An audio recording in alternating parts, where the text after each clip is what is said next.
Good morning. It's Wednesday. I have Misty Wharton here from Tillamook School District. No, Nestucca School District. Hello. Hello. We are going to talk about the Nestucca Valley School District bond that is on the ballot Correct. right now, right? But I know you wanted to talk a little bit of history about the district and kind of the buildings that are available and what's going on with that. So Right. So let's start with that. In order to kind of understand why the school district is asking for what we're asking for right now, it's important to understand the history of all of the changes that have happened. So basically, in the late 90s, the state of Oregon said all of these little unincorporated school districts need to consolidate. And so at that time, when you and I were in school, there was a Beaver Elementary, a Cloverdale Elementary, a Hebo Elementary, and a Nestucca Union High School. So the consolidation happened, and so they were all their own independent little schools. There wasn't like an actual school district down there. Gotcha. They were separate budgets, separate school boards, separate entities. So through the consolidation, once that happened, then the elementary school became a K-5 in the Cloverdale building. The middle school became a 6-8 in the Beaver building. The Hebo building was sold and closed down.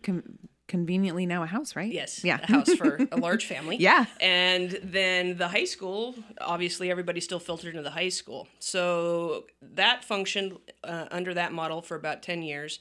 And then what happened in 2007 is our enrollment really began to decline, and we suffered a large economic shortfall. And we had to consider closing a school, consolidating our resources to two facilities, just the high school and the elementary facility. And so that's what happened. The Beaver School was closed. The 6th graders were moved to the Cloverdale campus, and the 7th and 8th graders were pushed into our brand new high school building, which was not designed to be a junior high school. Right. At that time, there were about 550 kids in the school district, and that wasn't quite enough to run 3 facilities. Not very fiscally responsible to do that. So we shrunk that down to 2 facilities, and that was a cost saving for us. But, you know, best practice as far as academics and the social situations we put our kids in, it's not that great. So then we've watched the enrollment the last decade, and it declined from 2007 until about 2012, went from 550 down to about 430. Wow. Do you think some of that has to do with like the whole, just the economy in general? People were moving out of the area for better jobs and stuff? Absolutely. Yeah. That's exactly what happened. And then as we started to recover, 2012, 2013, we've seen more students and families move in now. We're up to about 470, 480. So still not at a level where 3 facilities would be warranted. You know, the school board thought long and hard about that as far as should we invest some money in Beaver's building and try and make that a middle school again. We called in an architecture firm, an engineering firm, and did a long-range facilities assessment on all of our buildings. The Beaver building was built in 1930, and it was the recommendation of the architects and engineers that to put money into that probably wouldn't be your best investment. That Cloverdale Elementary was a little more sound, built in the 1950s, and if you were going to try and renovate or expand, that might be a better option. And then because of the location, both of those being the high school and the elementary there being in Cloverdale, it makes the transportation piece and all that much better. So recently the board of directors has listed the Beaver property for sale. Oh, interesting. They're going to try and sell the old middle school there. Oh, sad. I know. That's where I went to grade school. There's history there for sure, but it's sat vacant for 10 years. Well, and the thing is, when a building sits vacant, it starts to deteriorate quicker than if people are in there. So that's exactly poor thing. It. And unfortunately, as a district, you know, budgets are always tight in school districts, and so we have to make those decisions on where we spend our money, and we spend our money on buildings that have kids in them. Yep. And so the board's taken action to sell that, and so hopefully we move forward with that. If we sell that, because there's an existing bond that we're still paying on, it's very prescribed what we can do with the profits from that sale, which is to pay down the existing bond or to put that money towards other capital improvements in facilities that were also under the bond. So lots of things to consider. The greatest thing is that, you know, the board was very thoughtful about this process. Some people don't realize that we've been working on this for 3 years. Oh, wow. The state of Oregon identified a real need for public schools. They're antiquated and old, and The state doesn't fund education at a level that we as districts are able to do a lot of improvements through the general fund. So they started this grant program where they would offer a matching grant if we were able to successfully pass a bond. So our board of directors, we hired a DLR group to start doing our long-range facilities planning. We actually applied for one of these matching grants 2 years ago and finished 10th.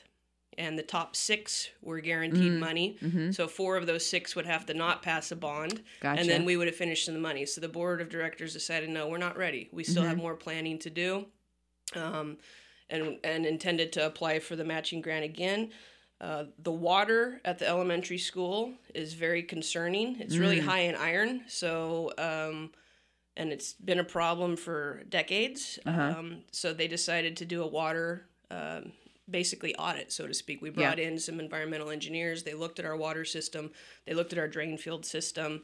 It also gave us the time to get really, really specific on cost estimation. Sure. Because we had more time. So then we applied in the fall of this year, and we finished in the number 1 position. Nice. Meaning if we pass the bond, then we receive $4 million from the state. In matching? Yeah. Holy cow. So that's a huge number.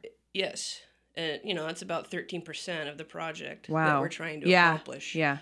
If we don't pass it, then another district has access to that $4 million, and we have to wait a year before we can be eligible to apply for that again.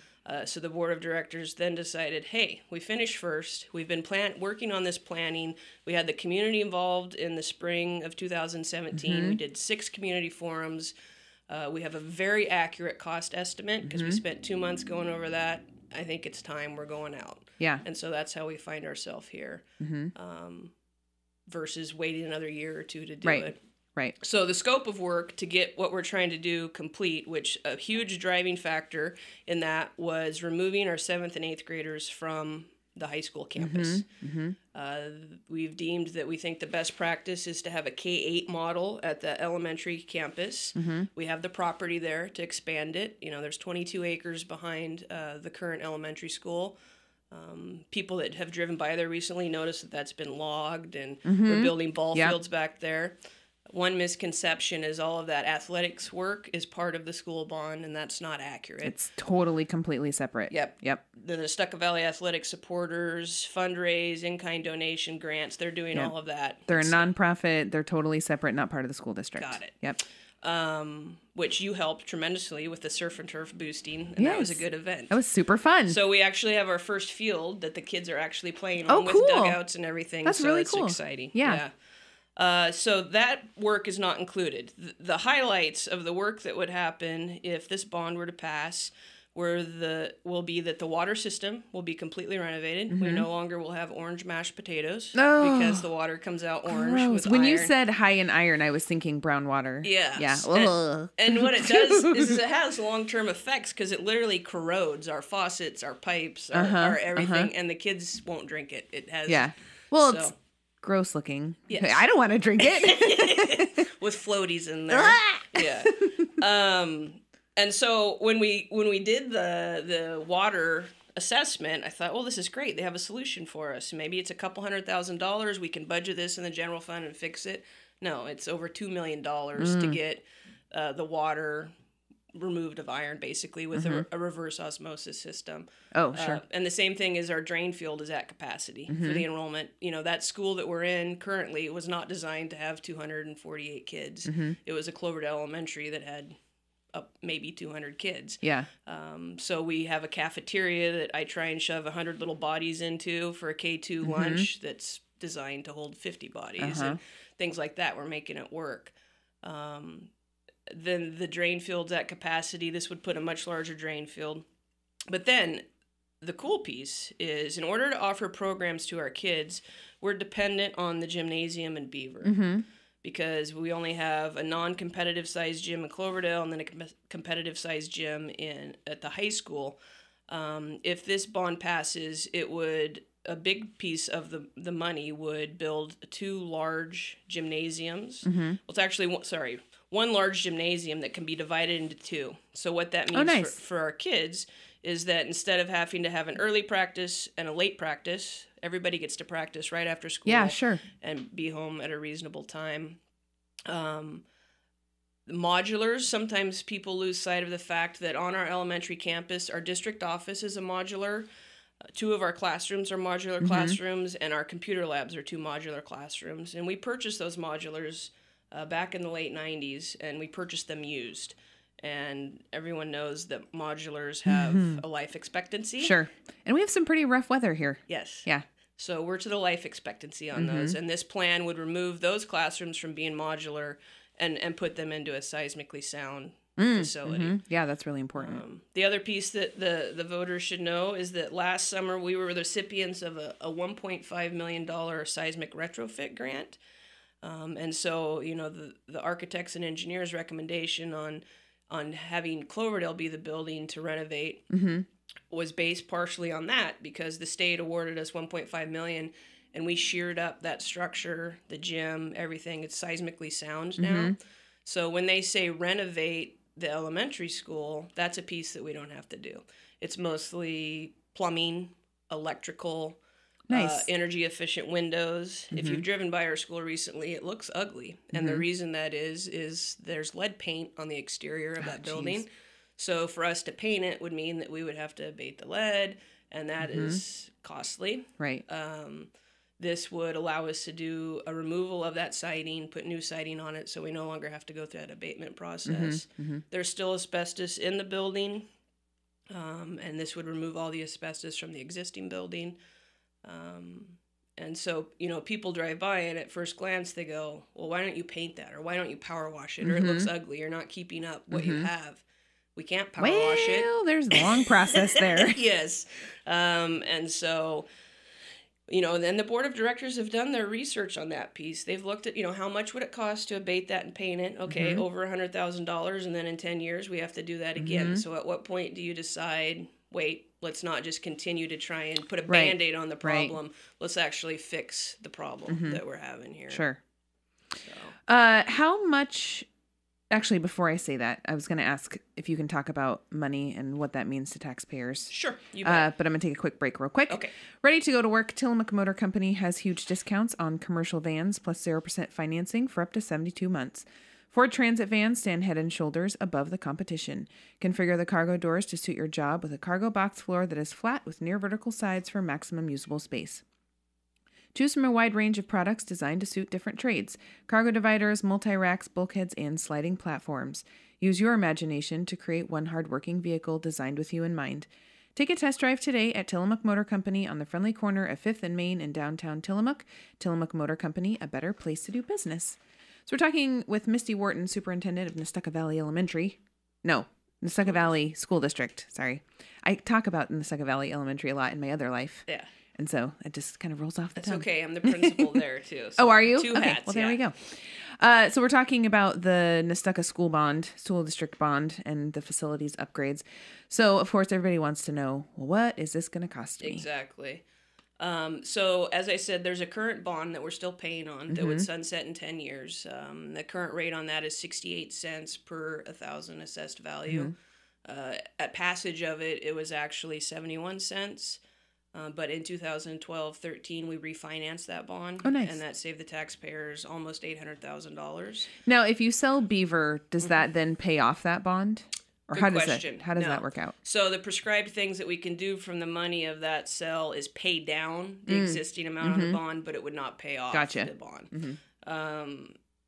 So that's 68 cents is there. The addition, the 25.7 that we're asking for, would increase it by 99 cents per 1,000 for property of assessed value. Of assessed value, right? Not appraised real estate market value, but right. Value. What the county says your property is worth. Exactly. Yeah.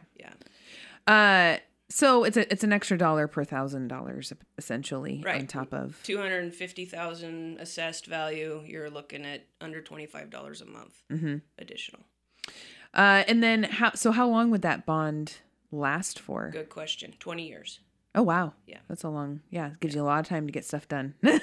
Well, actually, we have 3 years to get the work Oh, done. you do? Yeah, oh. But you gotta pay it off in 20 it. years. Just that, like your that makes mortgage sense. when you buy a house. I haven't had coffee yet this morning. It's okay. So, gosh, that's a lot. I mean, that is a lot of work to do. So how is that going to manage with like the school year? Right. If that passes. Exactly. Which, of course, is what you're trying to do is get on here and tell people, pass the bond. We need it. Right. I can't say vote yes or vote no. I have to stay completely neutral. True.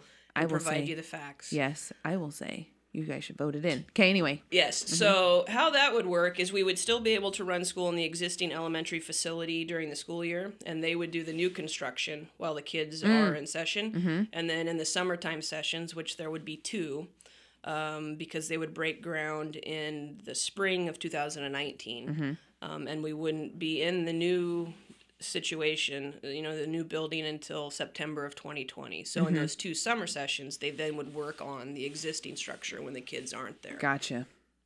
And so the intention is that where it's not Cloverdale, it's Nestucca Valley Elementary now, right? Mm-hmm. But where that building is, you would have the elementary and a separate building for the middle, what you would call middle school, right? Right. 6th, so 8th grade. There are quite a few site plans we have up throughout the community, up on the school district's website, up on our Facebook page. But basically what would happen is the existing facility would stay where it is, and then we would build off what is the existing cafeteria back, and it would make a kind of a U shape with the playground and school garden located in the center of the U shape. And then back behind that is parking, which if you've ever been at the elementary school and drop off or pickup time, it's a free for all. There's no natural flow.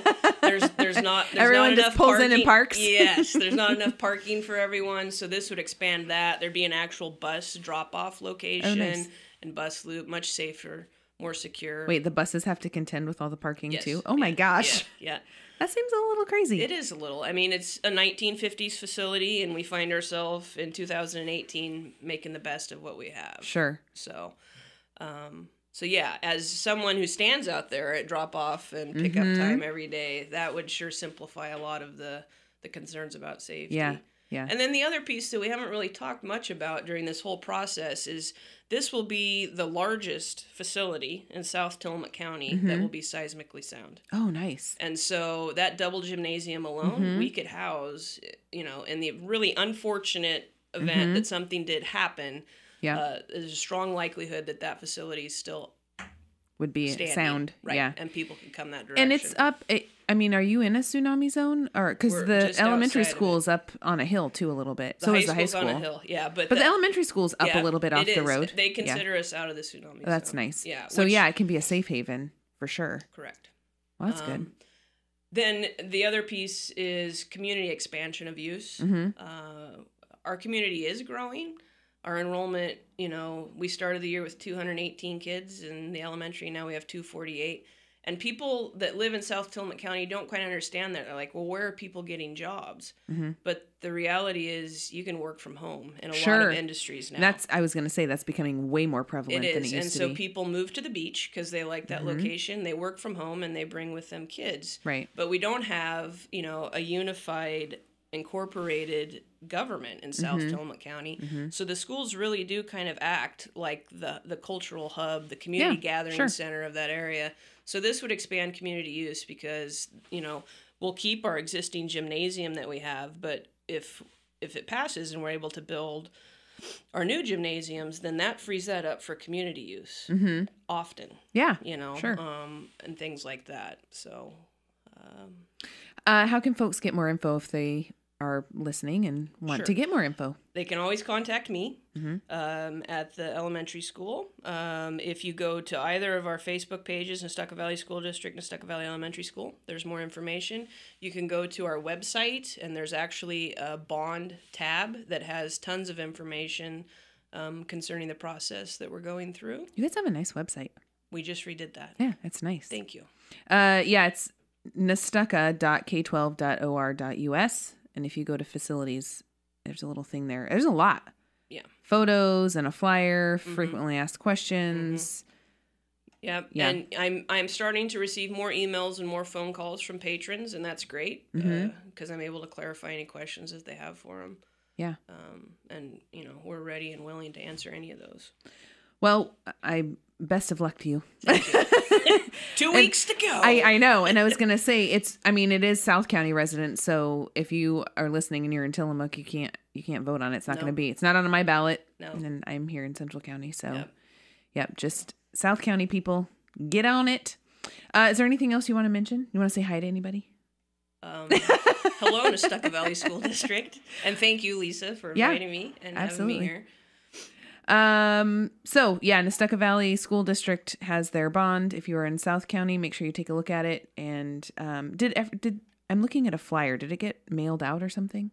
The flyers have been circulated just throughout the community. Oh, gotcha. Because it has a lot of good information on it. Our newsletters, our parent-teacher conferences, we had those accessible. Ah, and K-8, we get about 98% of our parents through the door. That's exciting. Wow. Yeah. That's impressive. We have, we have a supportive community because the school is the hub. But mostly it's just word of mouth circulating it around. We haven't mailed it. Yeah. One of the things that I had a thought of and I wanted to mention really quick, Sure. you talked about the 7th and 8th graders being at the high school. Oh, yeah. I didn't highlight that. I know we didn't really talk about that much, but it's the maturity level of a 7th grader versus a 12th grader, or even a freshman for that matter, is pretty significant. Right. I just worked down with those kids for the Addams family, and they had a lot of middle schoolers in that show, and working with them and the high schoolers was a really interesting contrast. In my own studio with dance kids, they're separated. Right. For the most part. I mean, it's by skill level, but. Right. And school can really be broken down into like 2 groups, right? They're there to learn their academics and expand their brain in that, but there's also the social emotional piece. Yep. And by having 7th and 8th graders in the same facility as 9th through 12, that social emotional piece, it's created all kinds of challenges for us. Oh, I'm as sure. a district. Yeah. And the 6th graders are left by themselves. In a perfect world, 6th, 7th, and 8th is together on their own planet because they're an interesting group of individuals. Puberty's starting to hit. Yep. Sequestered. Yeah. And so while we offer the same program to 6th graders and 7th and 8th graders at 2 different campuses, that social emotional piece is very different. Yeah, for sure. That's funny. Yeah. Well, hey, thanks for coming in this morning. I appreciate it. Absolutely. Let's see. Tomorrow we will have governor candidate Sam Carpenter on the phone. Don't forget senior meals 11:30 at St. Mary's by the Sea in Rockaway Beach every Monday, Wednesday, and Friday. Also noon every weekday at the Kiowanda Community Center in Pacific City, as well as the Tillamook Senior Center at 4th and Stillwell. Cost is $3 for seniors and $6.75 for everyone else. Tapa's latest show opens this weekend at the Barn Theater over by Les Schwab. The play follows an older woman with Alzheimer's who is transitioning her life into a care facility. This is a heartwarming love story, comedy, and drama, all wrapped into one. They have shows Friday and Saturday at 7, Sunday at 2. Tickets are $15, and you can get them at Diamond Art Jewelers, 842-7940. Master Gardeners is having their annual plant sale Saturday from 9 to 2 at the fairgrounds. They'll have a variety of garden plants, including tomatoes, other vegetables, perennials, native plants, house plants, and shrubs, along with all the things that go with that, planters and all kinds of fun stuff. There's a free Cinco de Mayo event being held at the 2nd Street Plaza from 12 to 6 on Saturday. They'll have dollar tacos, bouncy houses, mechanical bull, raffle prizes, and more. And the Chamber is holding a Cinco de Mayo party at Pacific Restaurant from 5 to 8. Includes an all-you-can-eat Mexican food buffet. Sign me up. 30 different types of tequila and fun. Tickets are $20 each, available at the Chamber. And don't forget, the Care Bowl-a-thon is Saturday starting at noon. Misty, thanks again for coming in this morning. Thanks for having me. Good luck on all that. All right. Yes, and thank you, Tillamook, for listening.